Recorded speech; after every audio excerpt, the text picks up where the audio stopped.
वहीं से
बोलो शंकर भगवान की और श्यामा चंद्र की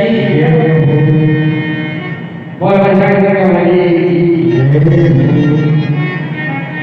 आज सोमवार शिव की उपासना का दिन और शंकर स्वयं केसरी नंदन है बजरंगबली की उपासना। आज हम अद्भुत प्रसंग करेंगे। कल परम आदरणीय राजा जी महाराज ने चित्रकूट में जयंत का प्रण कहा, सीता चरण चौंस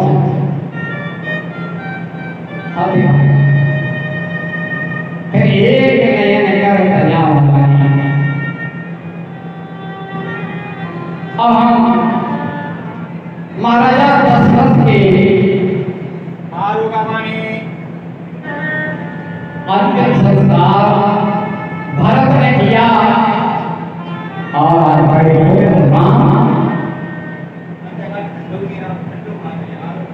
समिति श्राद्ध का उल्लेख करेंगे। देखें अत्रि के आश्रम में भगवान श्री राम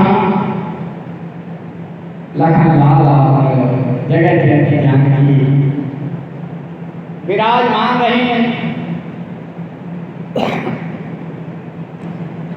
और पूरे 12 वर्ष चित्रकूट में व्यतीत हुए।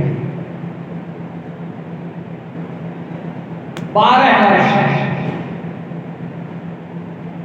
महाराजा से पूछा प्रभु ने कि ऋषिवर कोई ऐसा तीर्थ बताएं जहां हम विरहाग्नि से बाहर निकल सकें, अपने पुरखों का सभी श्राद्ध कर सकें। चित्रकूट से भगवान का गमन किस दिशा में हुआ ये आज हम बता रहे हैं। पद्म पुराण में और उसके भी सृष्टि खंड में आप पढ़ सकते हैं। प्रमाणित बात हवा की कोई बात ध्यान में होती है। अत्रि ने कहा कि तुम्हें पुष्कर तीर्थ में जाना है और वहां पर 2 पर्वत में एक मर्यादा पर्वत है और एक यज्ञ पर्वत है। मर्यादा पर्वत पर भगवान भोलेनाथ हैं और यज्ञ पर्वत पर विधाता ब्रह्मा जी ने पूजा ब्रह्मा जी का क्षेत्र है और दोनों पर्वतों के मध्य में 3 कुंड हैं। ज्येष्ठ पुष्कर, मध्यम पुष्कर और कनिष्ठ पुष्कर। इन सरोवरों के थोड़ा और ऊपर जब चलेंगे तो अवयोगा बावली है, एक झील है और उसी के पास सौभाग्य कूप है, कुआं। वहां जाकर भैयान को सभी श्राद्ध करना है। आप बढ़िए उसके बाद आप अपनी यात्रा आगे बढ़ाएं। अत्रि ने निर्देश दिया, भगवान श्री राम लखनलाल और जानकी चित्रकूट से सीधे विदिशा गए। विदिशा से फिर चरणवती नदी चंपक को वहां से क्रॉस किया और पुष्कर में पहुंच गए। सबसे पहले मैंने मार्कंडेय भगवान के दर्शन किए। मार्कंडेय प्रजापति के वंश, मार्कंडेय जी से मिले। मार्कंडेय जी ने उनका सम्मान किया, प्रयोजन बताया कि हमें अत्रि महाराज महर्षि अत्रि ने दिया है। और वहां पर अगस्त ऋषि के दर्शन किए। सबसे पहले उन्होंने भगवान राम से कहा कि तुम अब योगा बावली में स्नान करें और आज शयन करें।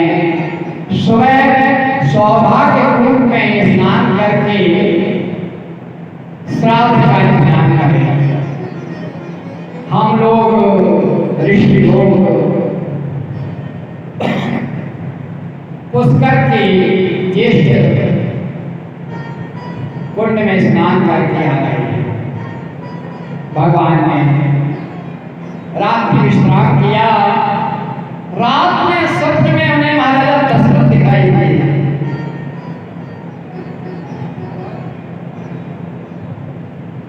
समूची अयोध्या के दर्शन हुए। सब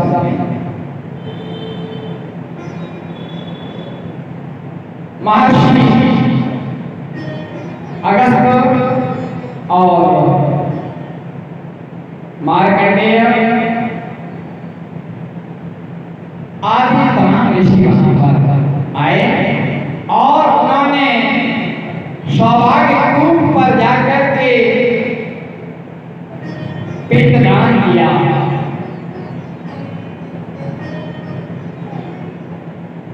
अगस्त जी ने कहा, महाराज श्री राम, आपको भोजन का इंतजाम करना है, ये फल बता दिए वो लेकर के आए, फला सब्जी और सब कुछ। जगत जननी जानकी ने बड़ी श्रद्धापूर्वक भोजन तैयार कराया किया।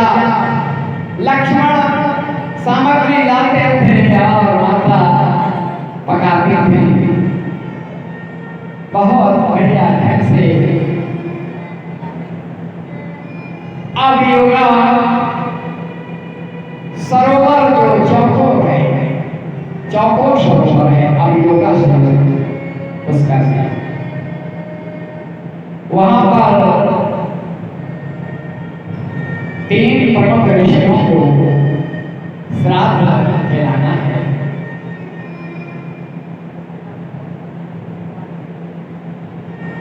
बारह वर्ष से के बाद पुष्कर में आकर श्राद्ध किया है।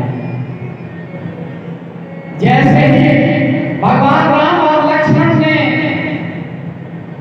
ऋषियों को, तीनों ऋषियों को भोजन परोसा, एकाएक माता जानकी वहां से चली गई और एक झाड़ी के पीछे जाकर के खड़ी हो गई। श्रद्धापूर्वक भगवान श्री राम ने अपने पितरों का श्राद्ध किया और फिर उन्हें श्राद्ध पूरा हो गया। दंडवत प्रणाम किया, ऋषियों ने आशीर्वाद किया। जब भोजन करा दिया, सीता जी आ गई। प्रभु बोले, हे सीते, तुम एकाएक कहां चली गई थी कि लज्जावश में आड़ में आ गई? ऋषियों की प्रतीक रूप में ऋषि थे और मुझे हमारे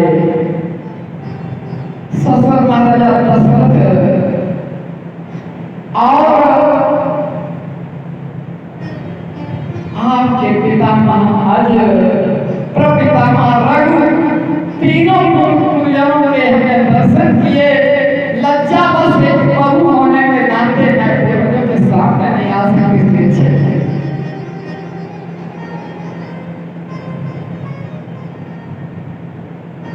और वहाँ ये प्रक्रिया पूरी हो गई है। जैसा कि आपने चित्रकूट में बताया था, उन्होंने जाकर के मर्यादा पर्वत में भगवान भोलेनाथ की उपासना की। त्रयंबकं यजामहे सुगन्धिं पुष्टिवर्धनम् उर्वारुकमिव बन्धनात्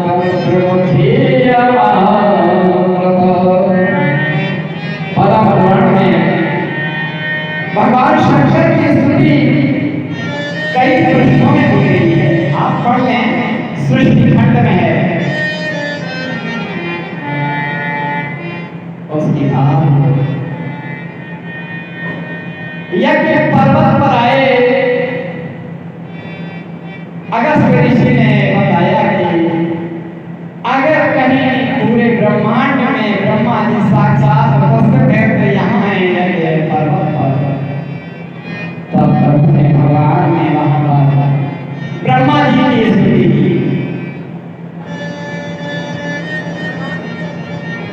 अब वो हमें किधर जाना है?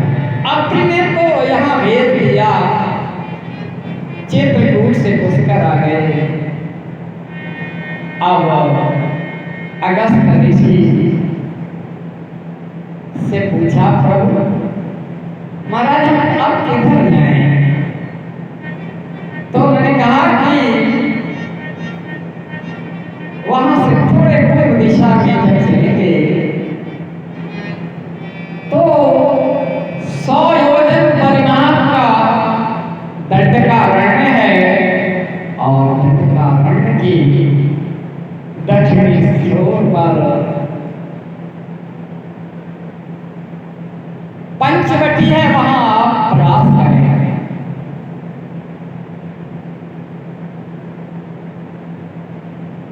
ये दंडकारण्य क्या है महाराज? दंडकारण्य क्या है? अगस्त्य ऋषि से प्रश्न किया भगवान ने। दंडकारण्य आप अंतर्यामी हैं प्रभु, फिर भी आप हमसे पूछ रहे हैं।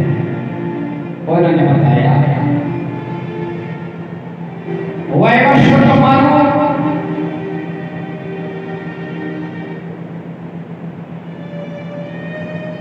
जिनके हिसाब से मन के नाम पर ही तो हम मानव हैं, मन की संतान है, मनुज हैं सभी। रघु, महाराजा रघु का हमने जिक्र किया था रघुवंश महाकाव्य के प्रारंभ में। रघु के वंशी हैं रघु, तो राम है, राघव हैं, यदुवंशी हैं इसलिए वो यादव हैं। हम सभी सारी सृष्टि मन और शत्रुता की संतानें हैं, इसलिए मानव है। हम मानवीय गिर की भी बात करेंगे और ये हम कल उपसंहार में कल मानवीय गिर की बात करेंगे। मर्यादा गिरी और यज्ञ गिरी के आगे दंडकारण्य। अगस्त्य ऋषि ने कहा, महाराज मनु के पुत्र हुए इच्छांक, उन्होंने उन्हें उपदेश दिया कि दंड का तुल्य नहीं होना चाहिए। सूर्यवंशी राजा का क्या था? शैशवे व्यस्त विद्या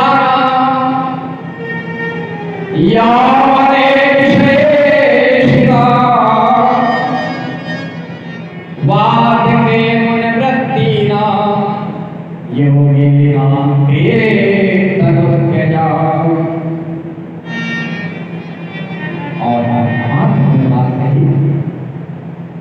सो आजन्म शुद्धानाम, आजन्म शुद्ध आचरण करने वाले, मां फलोदय कर्मणाम, फल का उदय होने तक कर्म को करने वाले,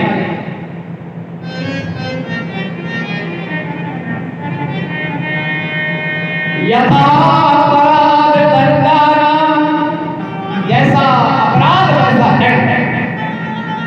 दंड का प्रयोग मत करना बेटा, किसी निर्दोष को दंड मत देना। पूरा अन्वेषण करने के बाद ही दंड विधान का है। अपराधी दंडित होने से बचे नहीं और कोई निर्दोष दंड का भागी न बने। एक छात्र के कई पुत्र हुए, उनमें सबसे छोटे पुत्र का नाम उन्होंने नाम रखा दंड। दंड नाम रखा और उसे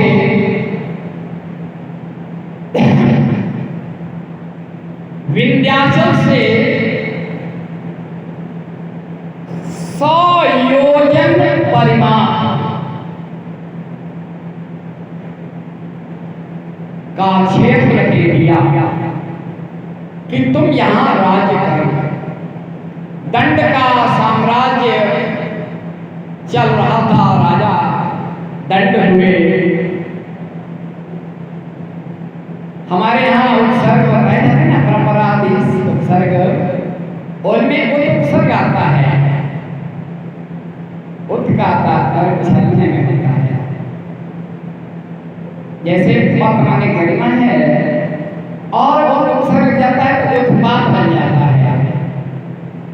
और दंड में नाम है दंड और वो उत्सर्ग लग गया तो दंड हो गया। उसकी उद्दंडता कितनी,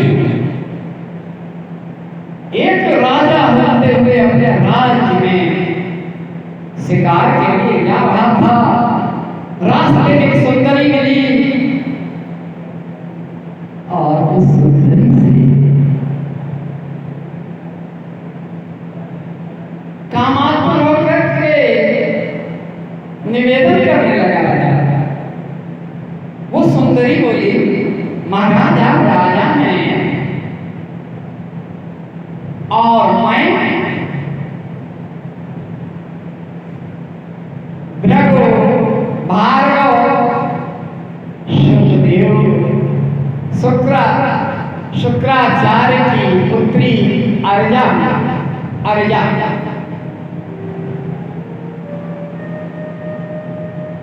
और अगर आप मेरे साथ प्रणय की जो याचना कर रहे हैं ना, हमारे पिताजी से मिले, शुक्राचार्य से मिले और निवेदन करें, वो राजी हो जाएंगे, विवाह हो जाए, कोई दिक्कत नहीं।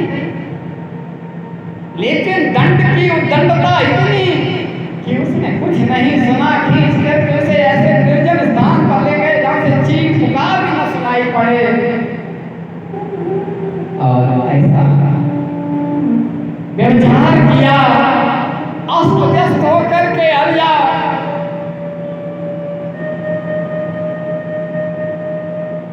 शुक्राचार्य अपने पिता के आश्रम में पहुंच गई। कुछ भी नहीं, न बताया न कुछ पूछा, बल्कि शुक्राचार्य ने अपनी दिव्य दृष्टि के द्वारा वह सब दृश्य जान लिया और दंड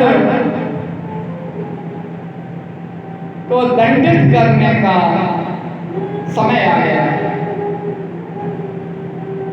सबसे पहले मैंने सभी ऋषि मुनियों के आसन थे, सब जगह एक दूसरे से खबर कर दी कि ये क्षेत्र छोड़ करके अब अन्यत्र कहीं अपने आश्रम बना लिए जाएं। और कहा कि 3 दिन के अंदर यह साम्राज्य नष्ट हो जाएगा। भयंकर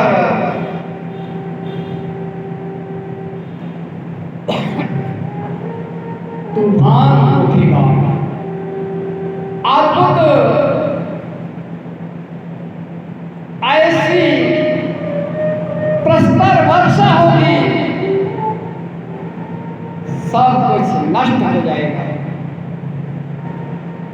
शुक्राचार्य ने दंड को इतना दंड दिया कि उनका साम्राज्य नष्ट हो गया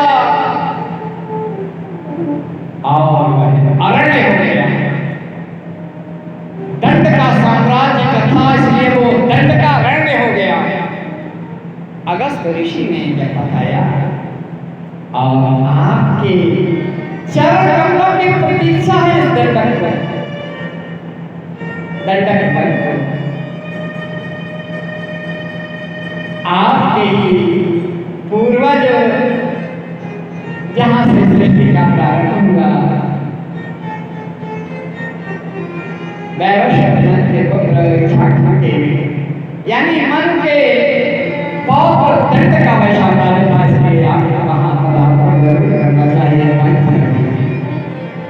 पंचमुखी आज हमने कहा हनुमान जी का दिन है। आज भगवान शंकर का शंकर का है, तो रुद्रावतार के रूप में आज हम बात करेंगे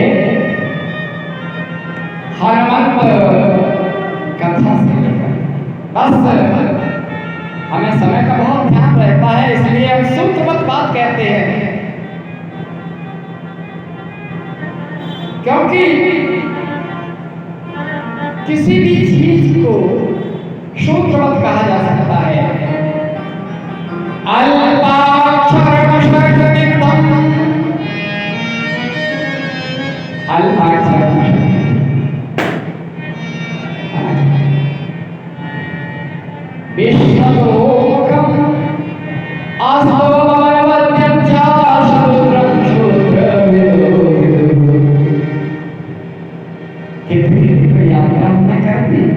पुष्कर की यात्रा कर दी, दंडकारण्य की यात्रा कर दी और आए लंका दहन में निकले।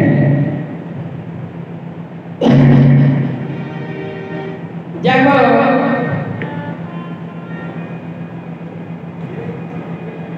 बजरंगबली को अंगूठी दी, कौन सी अंगूठी? कल महाराज कह रहे थे कि चित्रकूट में सारे आभूषण दान कर दिए।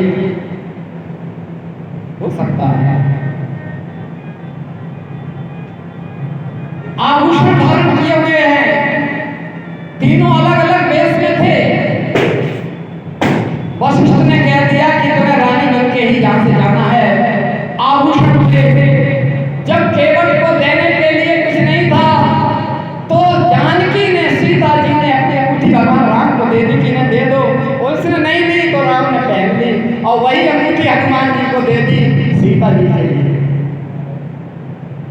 आभूषण मरम लक्ष्मण हुए मरम न जाना, अग्नि में समाहित कर दिया था और वही प्रतिबिंब था, तो वही आभूषण भी थे। केवल रसोईया ने किया क्या?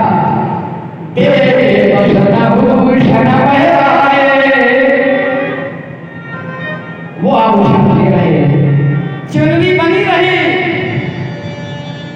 वह देख क्या न कभी धोए जाए और नए बने रहे।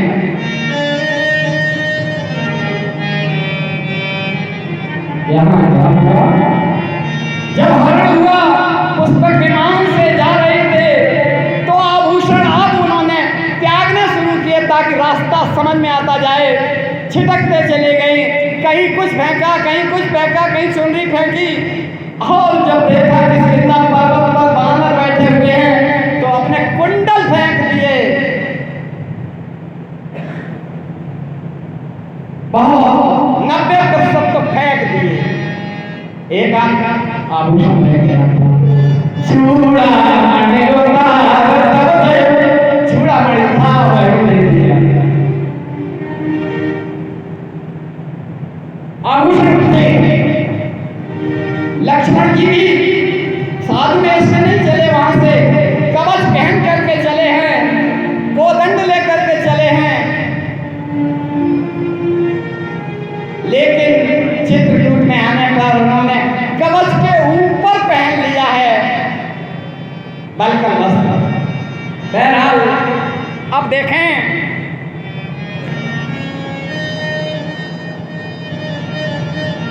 हनुमान जी जब चले हैं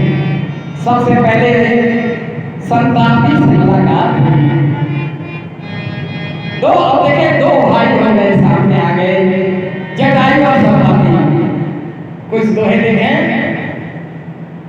हम आपको बता दें कि मैं कविता के क्षेत्र में भी ये रचना है 2002 में राज्यपाल द्वारा हम सम्मानित हैं और कल मेडल मिलन हमारा है। देखें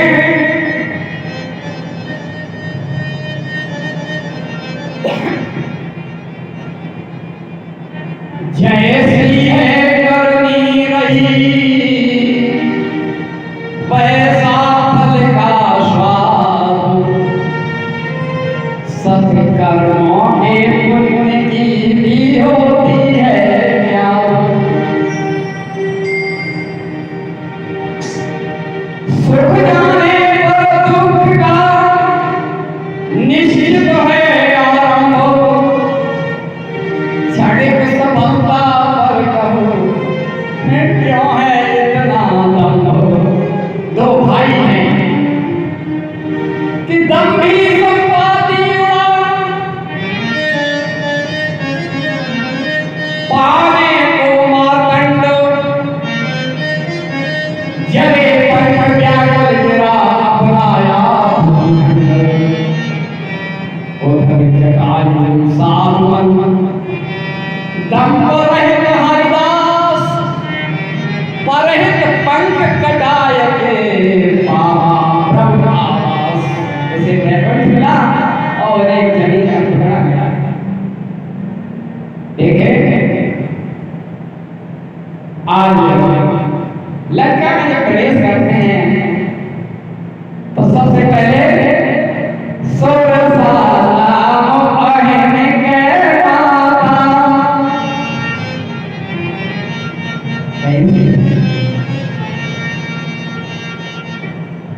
यदि तीन हमारे सामने त्रिगुणी माया आती है। सीता जी कौन है? परम शक्ति शांति है, परम शांति है। हनुमान जी क्या है? वैराग्य है। वैराग्य परम शांति को जब पहुंचते हैं तो मार्ग में त्रिगुणी माया कैसी है? जितना विस्तार अपने मुख का करते हनुमान जी दूर हो जाते हैं। जस जस सुर सा बदन बढ़ावा, तासुओं ने कपि रूप दिखा। जब सोयोजन का कर लिया हनुमान जी छोटे बन गए और अंदर गए, बाहर आए और लिया। ये रजोगुणी माया है। अपने वैभव का परिचय देते हुए उन्हें कही साहब इन्होंने इतना बड़ा किया, हम इस पर ज्यादा करेंगे। तो धन का अपने का प्रयोग करने की जो सामर्थ्य है वैभव की, रजोगुणी माया है। रजोगुणी माया दूसरी कौन आई? धीरे निश्चली सागर माया का कृत्य दिखाती थी।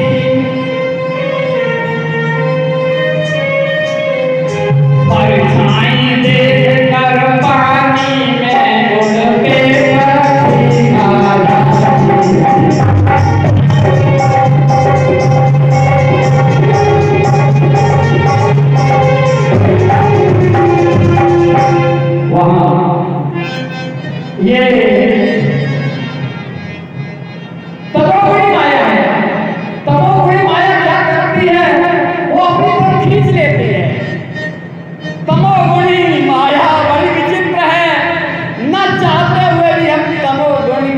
जाते हैं, न चाहते हुए भी कहीं खाने को जाते हैं, पता नहीं है वहां पर कभी लहसुन से प्याज है कि नहीं है। न चाहते हुए भी हमें तमोगुणी माया खींच लेती है। उसको एक लात मार करके भेंट कर दिया तमोगुणी माया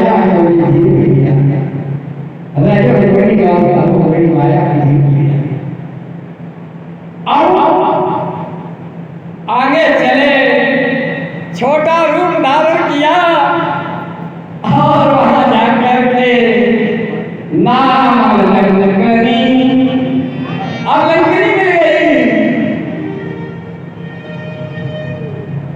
हनुमान जी छोड़ गए, जा रहे हैं, पकड़ लिया। इतना सूक्ष्म दृष्टि है कि मच्छर की समझ में आ जाता है। और थोड़ा सा और एक मुक्का मारा, दिव्य दृष्टि खुल गई। कहा कि जब ब्रह्मा जी ने वरदान दिया था तब मुझसे कहा था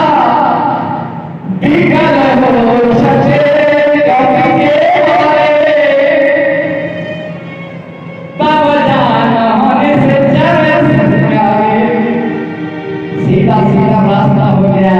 और ये लंकनी शतकोई आया है, जिसके साथ सत्संग होता है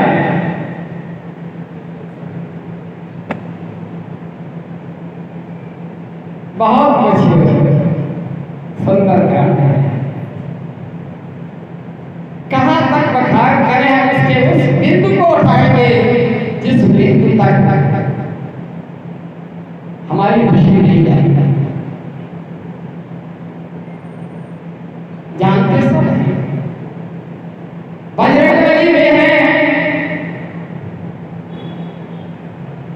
कौन? तो कहा बजरंगबली को समझना बड़ा महत्वपूर्ण है। बजरंगबली आगे बढ़ते हैं, जानकी के दर्शन करते हैं विभीषण के माध्यम से।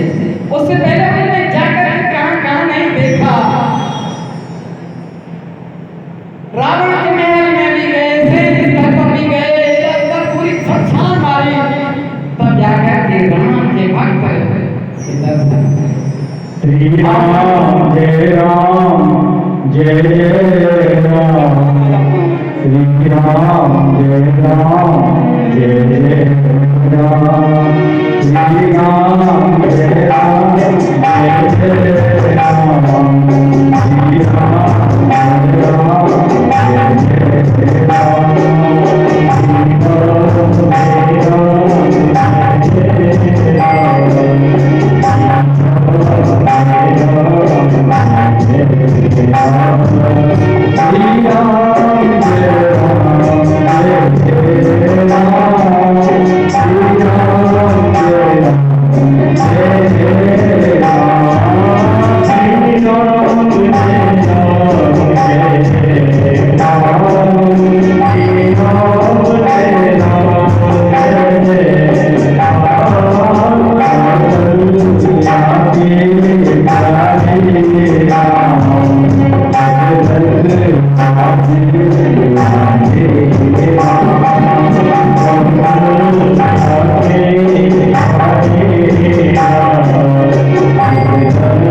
इतना फर्क आगे बढ़ गया, जितना कालखंड का समय में होता।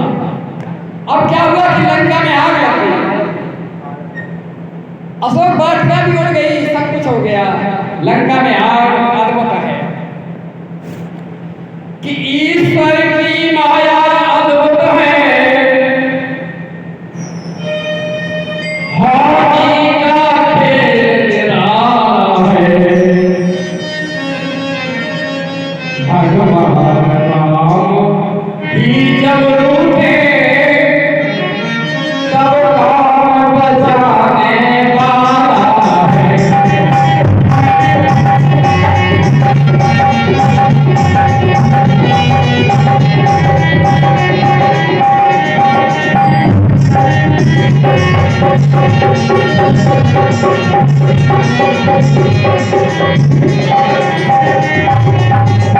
जिस समय अग्नि में जल पहुंचा, लोग पानी डालने लगे, तो फल विपरीत लगा। फल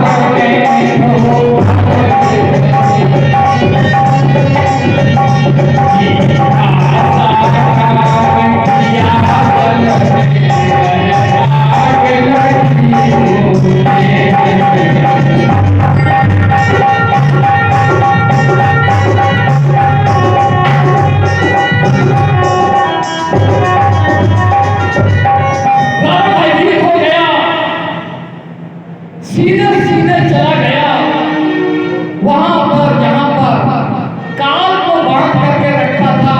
काल से कहा, आदेश दिया, देखा घटना, ओ काल कहां तू बैठा है, कुछ काल नहीं कर सकता है। लंका में आग लग रही है, तू खड़ा खड़ा मुंह तकता है।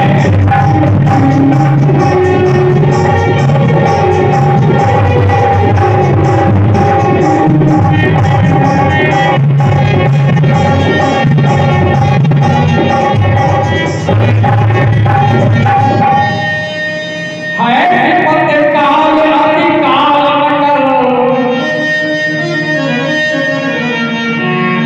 आशीत जपट बाहर को अब, मैं आज्ञा तुमको देता हूँ, भक्षण कर इस बानर को। आदेश दे दिया कि बंदर को खा जाओ। काल से कहा, अब काल से कहा कि महाकाल को खा लो। आज सोमवार महाकालेश्वर का दिन। देखें, यह कहे जय रघुराज को बोले अकेला, तुझको ही संसार में कहते हैं क्या काल। देखें कितना भयंकर वातावरण बन गया। देवता स्तुति करेंगे कैलाश पर जाकर के कि रोको, अपने रुद्र अवतार को रोको, नहीं तो सब व्यवधान हो जाएगा। काल अगर महाकाल के हाथ में रगड़ गया तो क्या होगा। देखें, तू लोग जीत, तू भवन जीत, जग जीत बधाना जा है, पर शरीर है रामदास, जो काल जीत कहलाता।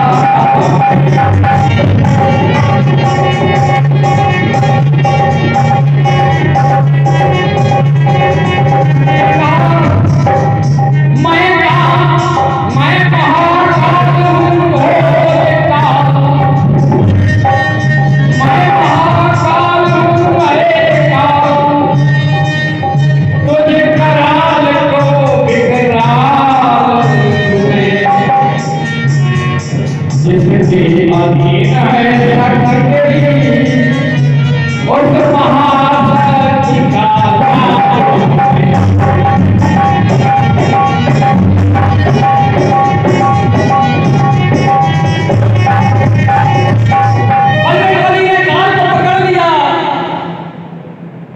पकड़ लिया तो क्या हुआ। त्रिभुवन में हाहाकार हुआ,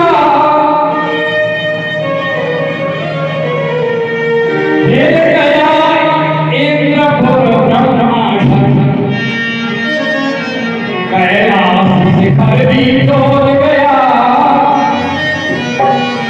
कैलाशनाथ का योगासन।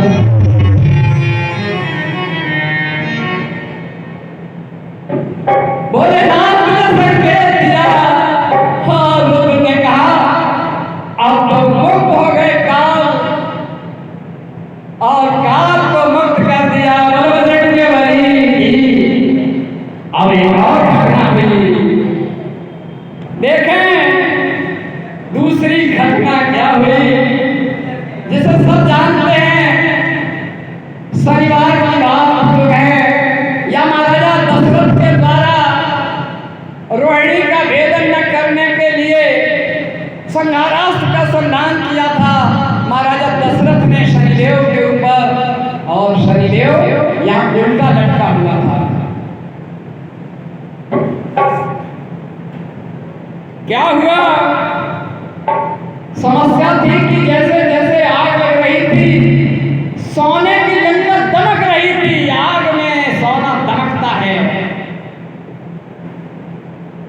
क्या हुआ,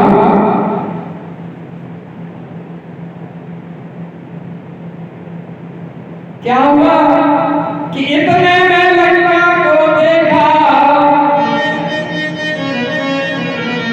तो वह चमकती थी, ज्वाला क्यों बढ़ती जाती, क्यों कंचन ज्योति दमकती।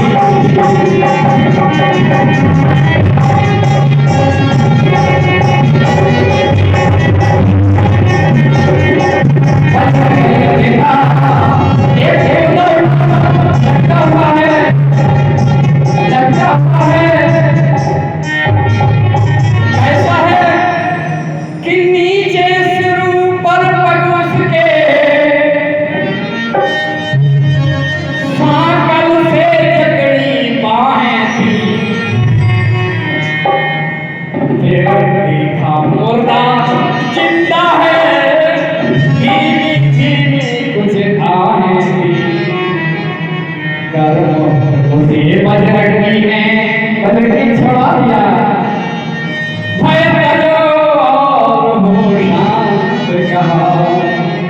तब सावधान उसने अपना सारा वृत्तांत कहा। क्या कहा, धन्य आपको आपने जीवन किया प्रदान, नाम समझकर दास का सुने दया विधान। मैं यहाँ आया था, रावण को ये बताने के लिए आया था कि आप 7:30 आ गए। जब मैंने कहा कि आप 7:30 आ गई है, तो रावण ने आके लाल की और मुझसे क्या कहा, पहले तू भोग 7:30 यह तत्काल किया, अब तुमसे जो अब कहा कि आपने जो हमको उपकार किया है, मुझे मुक्त किया है, मैं इसका आपका कैसे आभार व्यक्त करूं। तो कहा अब तुमने जो उपकार किया उसका मैं प्रत्युपकार नहीं, कुछ सेवा लो आभारी से तो अधिक रहेगा भार नहीं।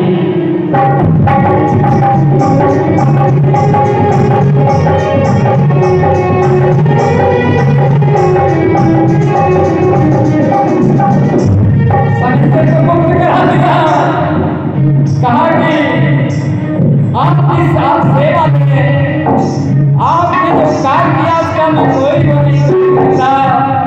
तो कहा बजरंगबली ने, यह सुनकर बोले महावीर, यदि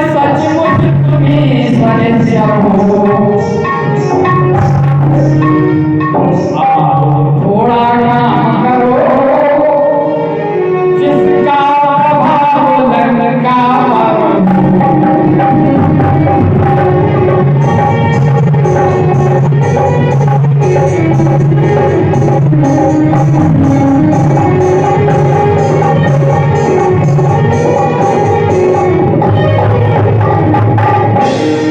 इस चमक दमक की नगरी पर कुछ अपनी दृष्टि गिराओ। सचमुच है दशा तुम्हारी तो कंचन को लोभ बनाओ। अगर आपकी दशा है हे सरिश्चर तो सोने की लंका जल रही है, दमक रही है अग्नि के द्वारा, इसे ग्रहण करो। तब कहा ओ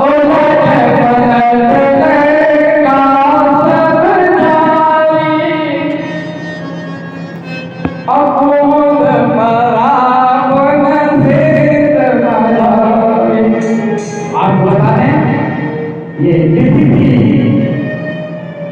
कौन सी थी? जब हनुमान जी ने जामवंत के साथ संवाद किया था वो देवोत्थानी एकादशी थी। देवोत्थानी एकादशी ऋषि आरण्यक भगवान राम के अनुज भरत शत्रुघ्न को उपदेश देते हैं कि चातुर्मास प्रवास भगवान राम ने तो किस किस्सा में किया, बरखा भी आ गई। जब देखा कि नहीं तब जाकर के बारह को संकेत दिया और वहां से सेना चली है ढूंढने के लिए। और वो नौवीं का दिन था, एकादशी थी और जो एकादशी को छलांग लगाई है द्वितीया को आकर के यहाँ पर माता सीता के दर्शन किए। आज प्रयोग तो जेठ के और कार्तिक शुक्ल त्रयोदशी के दिन लंका दहन किया है और पार करके और फिर मधुबन में तब मधुबन भी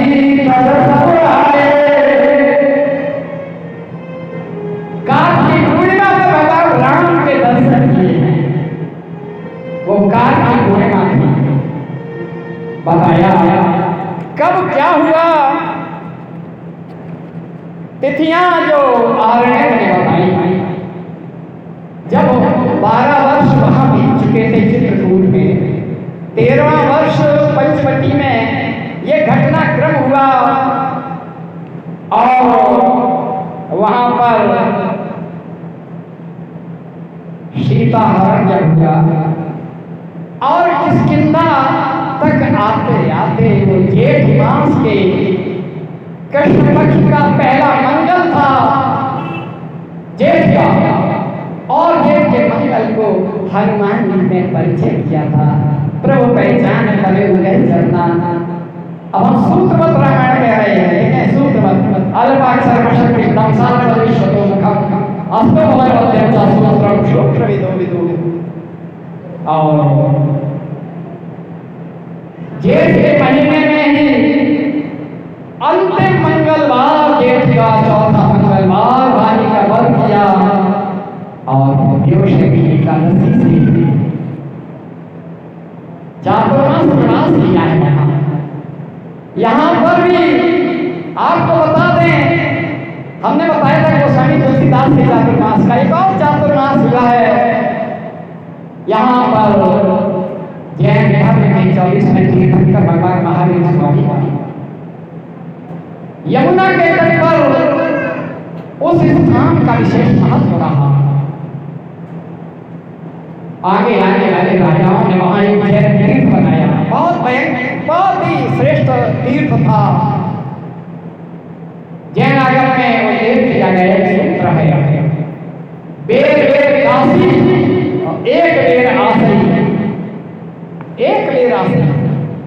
आसई में बहुत बड़ा तीर्थ था।